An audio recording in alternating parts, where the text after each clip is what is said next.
మన ఇసుక దానికి చైర్మన్ అయినరు టీఎస్ఎండిసికి. మరి ఆయన ఇసుక చైర్మన్ అయినా కూడా ఇసుకను నియంత్రించేటటువంటి పదవిలో ఉన్నా కూడా ఇదే మన బాల్కొండలో పెద్దవాగు దగ్గర కప్పలవాగు దగ్గర ఇష్టానుసారంగా ఇసుక దోపిడీ జరుగుతుంది. ఇంకా విచిత్రం ఏంటంటే పోలీస్ స్టేషన్ ముందుకెళ్లే బండ్లు పోతున్నా కూడా పోలీసులు పట్టుకున్నటువంటి పరిస్థితి. మన హయాంలో ఇసుకకు సంబంధించి ప్రభుత్వం నుండి పాలసీ చేసి ప్రజలకు తక్కువ ధరకు ఇసుక దొరికే విధంగా చాలా పర్ఫెక్ట్గా వాగులు దెబ్బతినకుండా ఇసుకను మనం నియంత్రించినటువంటి పరిస్థితి, మైనింగ్ ఆదాయం పెంచినటువంటి పరిస్థితి. ఇవాళ మైనింగ్ ఆదాయం జీరో అయింది, కాంగ్రెస్ నాయకుల ఆదాయం మాత్రం చాలా పెరిగిపోయింది. ఈ విషయం మీద కూడా మనందరం పోరాటం చేయాల్సినటువంటి అవసరం ఉంది. మీడియా మిత్రులు నేను ప్రత్యేకించి కోరుతా ఉన్నా, మన జలవనరులు దెబ్బతినేటటువంటి ఇసుక దోపిడీని అడ్డుకునే విధంగా మనందరం కూడా ప్రయత్నం చేద్దాం. ప్రతిపక్షంగా మా పక్షాన మీడియా నిలవాలని కూడా ఈ సందర్భంగా నేను కోరుతా ఉన్నాను. ఒక పక్క ఇసుక అయితే ఇంకొక పక్క గుట్కా, ఇబ్బడి ముబ్బడిగా అతి దారుణంగా మరి ఈ గుట్కా దందా కూడా చేట్రేగిపోతా ఉంది మన జిల్లాలో. ఈ పేట్రేగిపోతున్నటువంటి గుట్కా దందాను కూడా నియంత్రించాల్సిందిగా నేను పోలీసు వాళ్ళని కోరుతా ఉన్నా. మరి జిల్లాకు పోలీస్ బాస్ లేకపోతే, టోపీ లేకపోతే, లాఠీ లేకపోతే భయం అనేది ఉండదు. ఇప్పటికన్నా త్వరితగతిన మా జిల్లాకి పోలీస్ కమిషనర్ని మరి తీసుకొని రావాలని చెప్పి అధికారంలో ఉన్నటువంటి పెద్ద నాయకులు ఉన్న జిల్లా కాబట్టి మహేష్ కుమార్ గౌడ్ గారిని, సుదర్శన్ రెడ్డి గారిని, షబ్బీర్ అలీ గారిని నేను ప్రత్యేకంగా కోరుతా ఉన్నాను. అదేవిధంగా మీకు తెలుసు మన రైతులకు సంబంధించి రుణమాఫీ చేసినాం 100% రుణమాఫీ చేసినామని కాంగ్రెస్ వాళ్ళు చెప్తా ఉన్నారు. నేను ఇవాళ ఒక లెక్క చెప్పదలుచుకున్న, దయచేసి మీడియా మిత్రులు నోట్ చేసుకోవాలి. టీఆర్ఎస్ పార్టీ గతంలో ఉమ్మడి జిల్లా కామారెడ్డి, నిజామాబాద్ కలిపి 3,79,000 మందికి రుణమాఫీ చేసినాం. ఇలా కాంగ్రెస్ ప్రభుత్వం కేవలం 2 లక్షల మందికి రుణమాఫీ చేసి రుణమాఫీ మొత్తం చేసినామని చెప్తున్నటువంటి పరిస్థితి. నిజామాబాద్ జిల్లాలో ఇంకా 1,02,000 మందికి రుణమాఫీ కాలేదు. కామారెడ్డి జిల్లాలో ఇంకా 75,000 మందికి రుణమాఫీ కాలేదు. కాబట్టి ఖచ్చితంగా ఈ రుణమాఫీని తొందరగా ప్రభుత్వం పూర్తి చేయాలని కూడా మేము డిమాండ్ చేస్తూ ఉన్నాం. అట్లానే తెలంగాణ యూనివర్సిటీకి వైస్ ఛాన్సలర్ వేసిండ్రు, కానీ ఈ సంవత్సర కాలంలో ఒక్కటంటే ఒక్క రూపాయి కూడా తెలంగాణ యూనివర్సిటీకి ఇవ్వలేదు. కాబట్టి తెలంగాణ యూనివర్సిటీకి తక్షణమే నిధులు రిలీజ్ చేయాలి. అక్కడ ఉద్యోగులు లేనటువంటి పరిస్థితి ఉన్నది, బోధించేటటువంటి సిబ్బంది లేనటువంటి పరిస్థితి ఉన్నది. కాబట్టి అడ్మిషన్స్ కూడా డ్రాప్ అయినాయి తెలంగాణ యూనివర్సిటీలో. కాబట్టి దీని మీద తక్షణమే ప్రభుత్వ పెద్దలు దృష్టి పెట్టాలని కూడా మేము తెలియజేస్తా ఉన్నాం. అదేవిధంగా నిజాం షుగర్ ఫ్యాక్టరీ సెప్టెంబర్ 17వ తారీఖు లోపల నేను తీపిస్తా దీన్ని అని చెప్పి కలెక్టరేట్కి వచ్చి మరి గౌరవ ముఖ్యమంత్రి గారు మనకు ఎంపీ ఎన్నికల సందర్భంలో మాట ఇవ్వడం జరిగింది. కానీ ఇంతవరకు కమిటీల మీద కమిటీ వేసి కాలయాపన చేస్తున్నారు తప్పితే ఇంతవరకు నిజాం షుగర్ ఫ్యాక్టరీ మీద మాట్లాడినటువంటి పాపన పోలేదు. నిన్న కూడా అక్కడ పబ్లిక్ హియరింగ్ జరిగేది ఉండే, మరి ఎందుకోసం మళ్ళా వాయిదా వేసుకున్నారో తెలియదు. కాబట్టి మరి రైతుల పక్షాన ఆలోచన చేసి మీరు ఇచ్చినటువంటి వాగ్దానాన్ని నిలబెట్టుకోవాలని ప్రభుత్వాన్ని నేను కోరుతా ఉన్నాను. అట్లానే మన జిల్లాలో కాళేశ్వరం 22, 21, 22 ప్యాకేజీలు ఉంటాయి. వాటికి సంబంధించి మరి చాలా దుష్ప్రచారం చేసింది. కాళేశ్వరం ఎందుకు పనికిరాదు, కొట్టుకపోయింది కాళేశ్వరం అని చెప్పి మాట్లాడింది. కానీ ఇవాళ ఇదే 21, 22లో బిల్లులు మాత్రం మొత్తం కాంట్రాక్టర్లకు ఇచ్చిండ్రు, పనులు మాత్రం ఎక్కడ కూడా జరుగుతలేవు.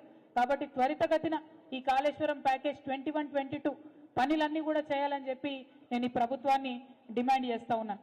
అట్లనే రైతన్నలందరూ కూడా చూసిండ్రు, మనం అంతకుముందు ధరణి అనేటటువంటి చట్టాన్ని తెచ్చుకున్నాం. దాంతో ఏం చేస్తుండే, మనం ఒక్కసారి రైతుది భూమి అని తెలిస్తే ఆ భూమి మనం బీరువాలేసి తాళం వేసుకున్నట్టే మంచిగా భద్రంగా రైతు పేరు మీద ఉండే. కానీ ఇప్పుడు కాంగ్రెస్ పార్టీ వచ్చి మళ్ళా ఆ చట్టాన్ని మార్చింది.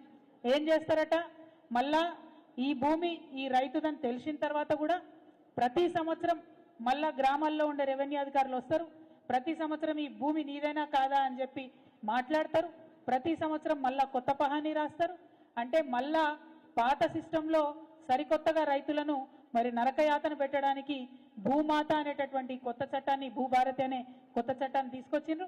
కాబట్టి ఇవాళ నిజామాబాద్ నుంచి నేను ప్రభుత్వాన్ని డిమాండ్ చేస్తా ఉన్నా, మీరు భూమాత పోర్టల్ని ఓపెన్ చేసే కన్నా ముందు ఈ భూభారతి చట్టాన్ని మీద రీసర్వే చేసే కన్నా ముందు ఇప్పటి వరకు ఉన్నటువంటి భూములను మీరు వైట్ పేపర్ రిలీజ్ చేయాలి. ఏ గ్రామంలో ఏ రైతు పేరు మీద ఏ ప్యాకెట్ ఉంది, ఏ భూమి ఉందన్న విషయం మీరు బహిరంగంగా పంచాయతీలలో ప్రకటించాలి. మనం ఆనాడు సర్వే చేసినప్పుడు కూడా అన్ని గ్రామ పంచాయతీలలో రైతులకు ఉండేటటువంటి భూములను వేసి ప్రాపర్గా వేసి ఎవరికి వాళ్ళు ఓకే అన్న తర్వాతనే ధరణిలో ఎక్కించడం జరిగింది. ధరణిలో డిస్ప్యూట్ లేనటువంటి వాటిని మనం ఎక్కించలేదు, వాటిని పార్ట్ బిలో పెట్టుకున్నాం. స్వచ్ఛంగా కరెక్ట్ ఉన్నటువంటి పేర్లని కూడా ధరణిలో ఎక్కించినాం. మరి ఇవాళ నేను అదే డిమాండ్ చేస్తున్నా, ఎందుకంటే కాంగ్రెస్ వాళ్ళ మీద మాకు నమ్మకం లేదు. ఇవాళ ఒకరి పేరు మీద ఉన్న భూమి మళ్ళీ మీరు రీసర్వే అని ఇంకోరి పేరు మీద రాయారన్న నమ్మకం రైతులకు లేదు, ప్రజలకు లేదు. కాబట్టి ఇప్పుడు ఉన్నటువంటి డీటెయిల్స్ అన్ని కూడా ఒక వైట్ పేపర్ ఇవ్వాలని చెప్పి మేము డిమాండ్ చేస్తూ ఉన్నాం. అదేవిధంగా మరి మన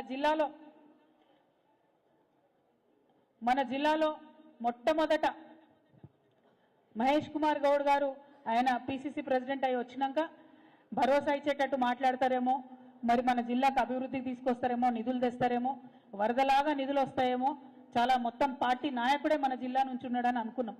కానీ వస్తానే ఏం మాట్లాడిండు, హైదరాబాద్లో హైడ్రా పెట్టినాం, నిజామాబాద్లో నిడ్రా పెడతాం.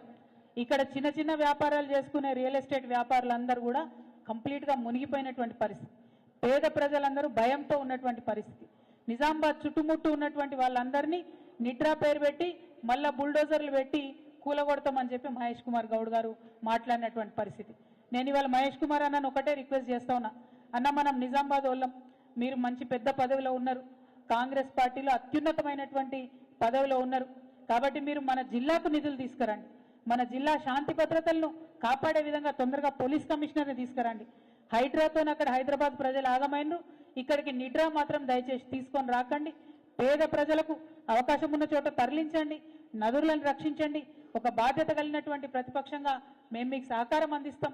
కానీ వాళ్ళకి ఏ ఆధారం లేకుండా ప్రజల ఇంటి మీదకి మాత్రం బుల్డోజర్ తీసుకొని పోవద్దని మహేష్ కుమార్ గౌడ్ అన్న గారిని మేము రిక్వెస్ట్ చేస్తూ ఉన్నాం. అట్లనే మన జిల్లాకు తొందరగా మంత్రి వస్తే కనీసం 1-2 రూపాయలు వాళ్ళు ఇచ్చే నిధులు వస్తాయేమో అనేటటువంటి ఆలోచన కూడా ప్రజలందరిలో ఉంది. మరి అది ఎప్పుడు విస్తరణ అవుతుందో, ఎప్పుడు మన జిల్లాకు నిధులు వస్తాయో అర్థం కానటువంటి పరిస్థితి కూడా ఉంది. సో ఇవాళ నిజామాబాద్కి వచ్చి నిన్న ఇవాళ ఇక్కడ రైతుల్ని, ప్రజల్ని, విద్యార్థుల్ని అందరినీ కలిసిన తర్వాత వస్తున్నటువంటి కామన్ ఒపీనియన్ ఏంటంటే, ముఖ్యంగా మా ఆడబిడ్డలకు చెప్పినటువంటి 2500 రూపాయలు మహాలక్ష్మి ఎవరికి కూడా వస్తలేదు. రేషన్ కార్డుల విషయం అసలే ఎవరు మాట్లాడతలేరు.